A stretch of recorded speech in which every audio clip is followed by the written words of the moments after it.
Good evening. This is Vicki Partlow, and this is my case study module 14 for AEP 855, When Ethics and Policies Collide. Basically, this case study takes place at Rocket Junior High, which appears to be an inner city school with an active gang activity.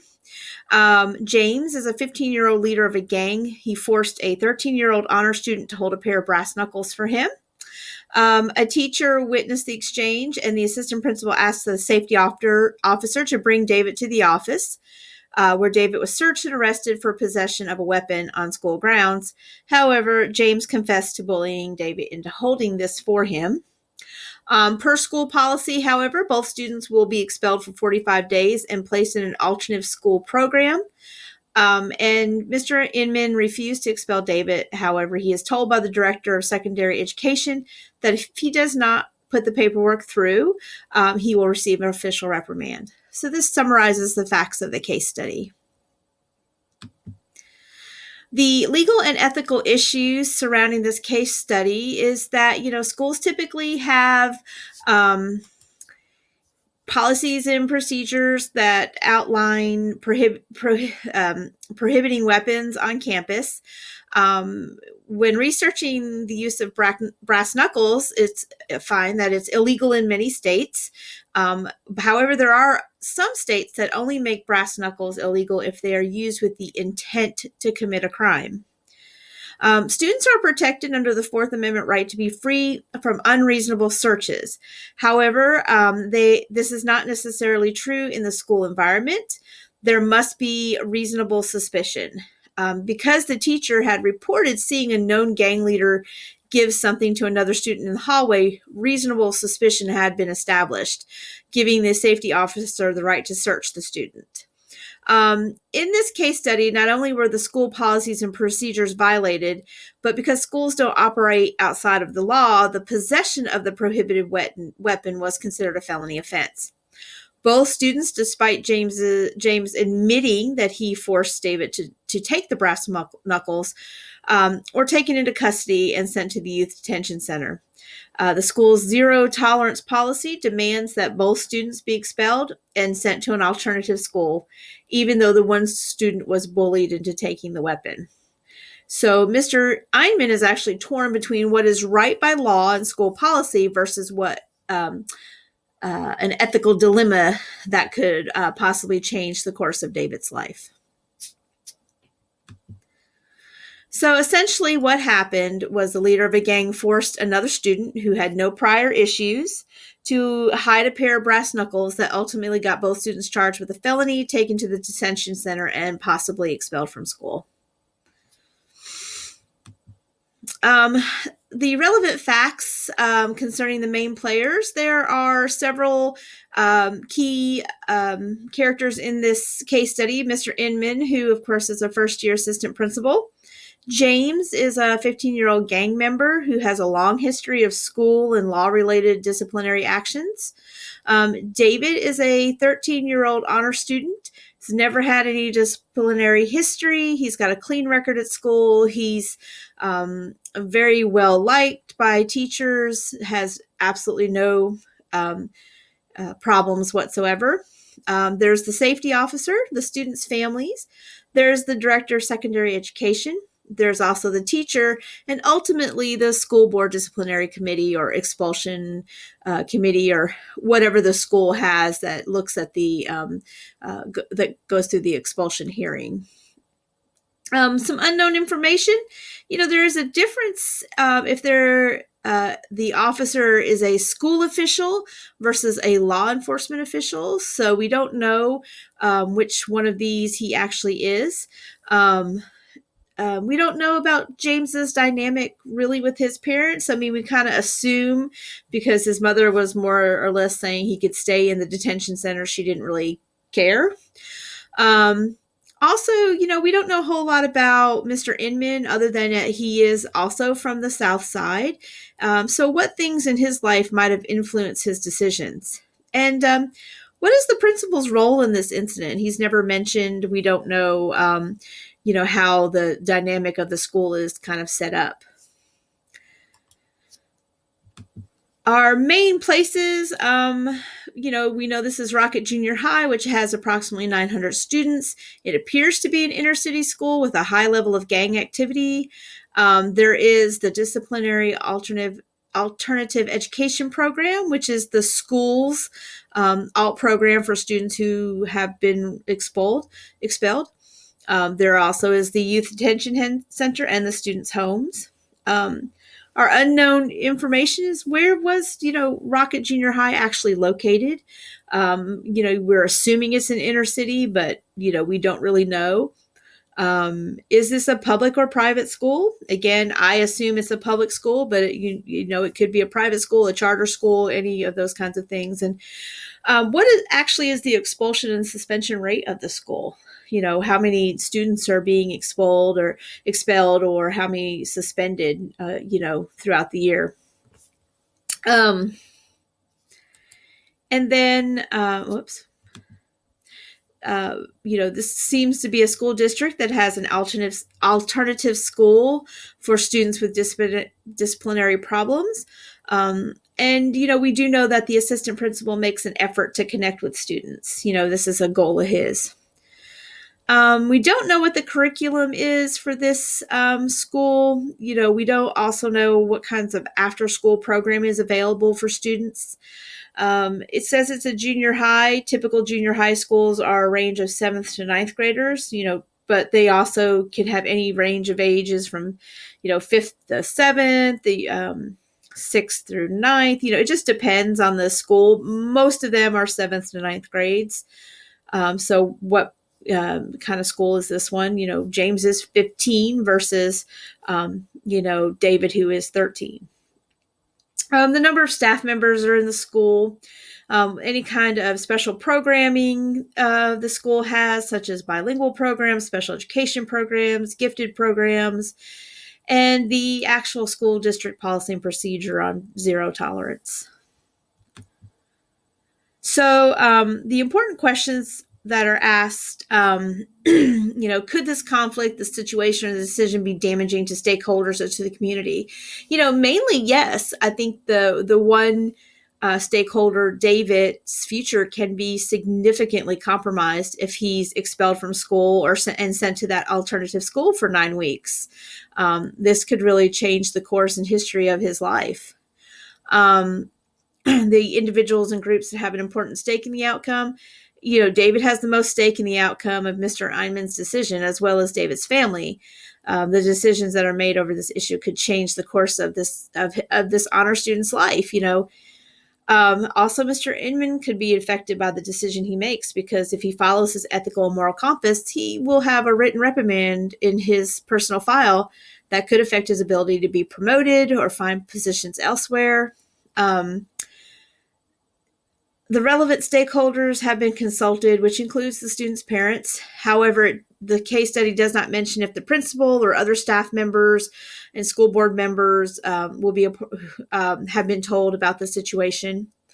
I definitely can learn more about this type of situation by researching more about issues with zero policy infractions, state law, felony guidelines, and also just really how to advocate for your students. I do think there's clearly some information that is not mentioned, but I do believe that a decision can be made from reading this case study. So basically, this case study is a case of following school policy versus your own ethical values. Should you follow the school board policy and expel a student for caving into a bullying situation, or follow your own ethical moral values and not expel an honor student who clearly was bullied into holding those brass knuckles by the leader of a gang, even though the school district has a strict zero tolerance policy?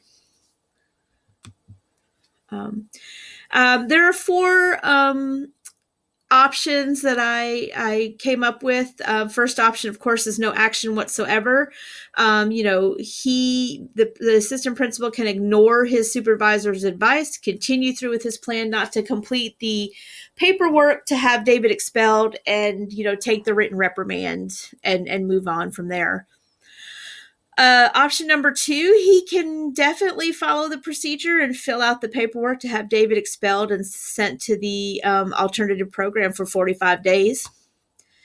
A third option is that he could follow school board policy and procedure, but advocate for David not to be expelled.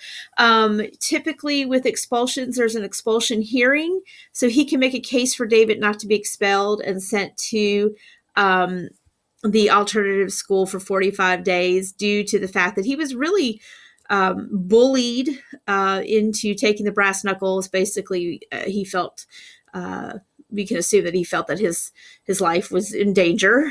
Option 4 is kind of off the cuff, but he could talk to school board members before the hearing, before he decides to complete expulsion paperwork or not. He can, discuss why expelling David was kind of inappropriate with members who might be a part of that hearing. He may be able to secure clemency for David while working within policy. So those are the 4 options that I came up with. Some of the strategies that he could use throughout this scenario is that he can really start researching alternatives to zero tolerance policy. Research is definitely showing that this type of policy is not working and does not ever take into consideration instances of bullying and fear tactics.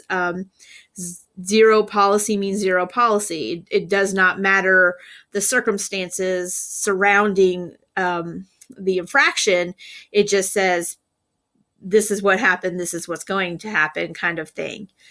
Another strategy Mr. Eyman can do is start looking at creating more after-school programming for students. It has been shown that schools with high-quality after-school programs can reduce crime among juveniles. So maybe working with other teachers and the principal to kind of come up with some more after-school programming. As it is, the assistant principal does spend time with James after school quite a bit, and he's seeing that as a result of that, some of James's followers have been coming to school more, have been doing better in their grades, and things of that. And the fact that James actually admitted to scaring David into taking those brass knuckles instead of just keeping quiet and letting David take his lumps. He admitted that he forced David to take those on fear of getting beaten up. So right there, Mr. Eyman is seeing that James is starting to show some empathy for other people. So it's something that after school wise would be a great thing this school could do, because it does show that it does reduce some of those crimes that we see in our schools. A third strategy is that Mr. Eyman really needs to do a lot of self-reflection. He is a first-year educational leader, and I feel that throughout the case study, he did make a few decisions that were probably not in the best interest of at least one of his students, at least David. Reflecting on that situation and what what decisions that he had made will kind of guide him on some of those decisions that he needs to make in the future. So. And the fourth thing is that although James will be sent to that after alternative program, he still needs to kind of build on and maintain that relationship he has with that student. Because it does appear that building that relationship with James is helping change some of the behavior of James and his followers. So just because he's going to the alternative program does not mean that Mr. Eyman needs to stop building that relationship. Was reading a little bit on restorative justice and about how that is probably a better way of working with our students that have some significant disciplinary actions. And so this, we don't want to break any of those kinds of bonds that are forming or those relationships that are forming, because relationships are one of the key things that teachers can do with their students in order to help maintain student behavior, student achievement, things of that nature. Some pros and cons, with option one, the pro is he doesn't get expelled and sent to the alternative school. The con is that Mr. Iman's going to receive a written reprimand in his personal file.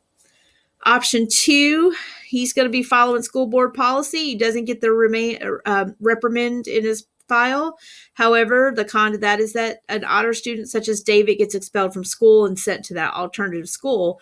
That's going to definitely make an impact on David's life and possibly not, a very detrimental impact. Option three, Mr. Iman follows his policy and procedure. He doesn't get this reprimand. The school board could reverse the expulsion for David. That's the pros. The cons of that one is the school board could uphold David's, expulsion and send him to the alternative school, and that expulsion definitely could steer David's future in a different direction. And option four, talking with the school board members will make them aware that being bullied into a crime because you are afraid for your life should not be a punishable offense. However, the con to that is that a zero tolerance policy leaves no room for mitigating circumstances, and the board would more than likely hold up the expulsion because of that.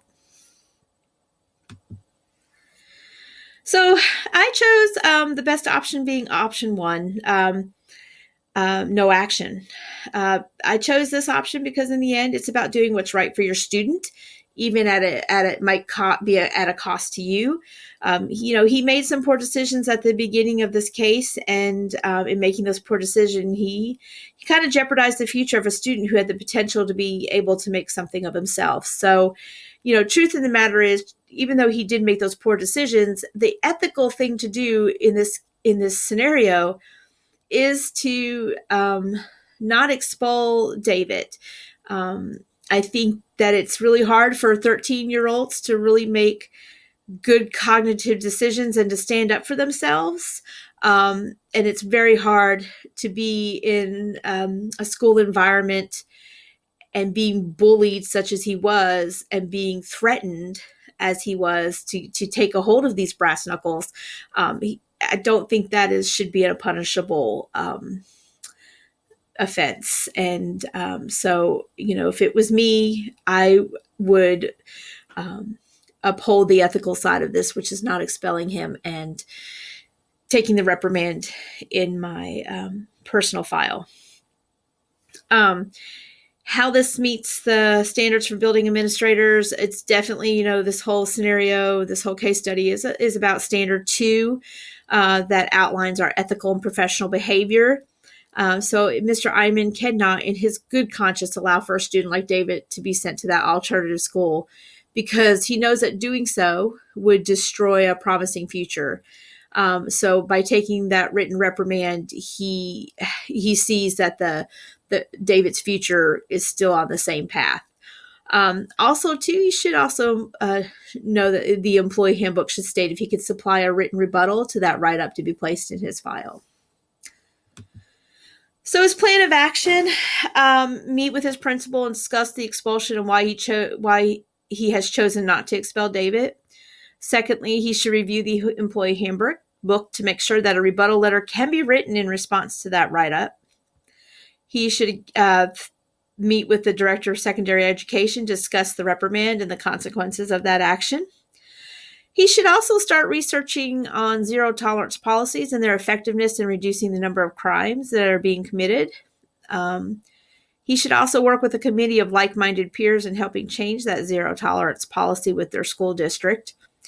And also he should meet with other schools who have eliminated zero tolerance to see what is working for them. I think, the big issue is, when you have schools with a zero tolerance policy, it's very hard to look at each case in an individual light and to take in the circumstances behind the actions that were of questionable.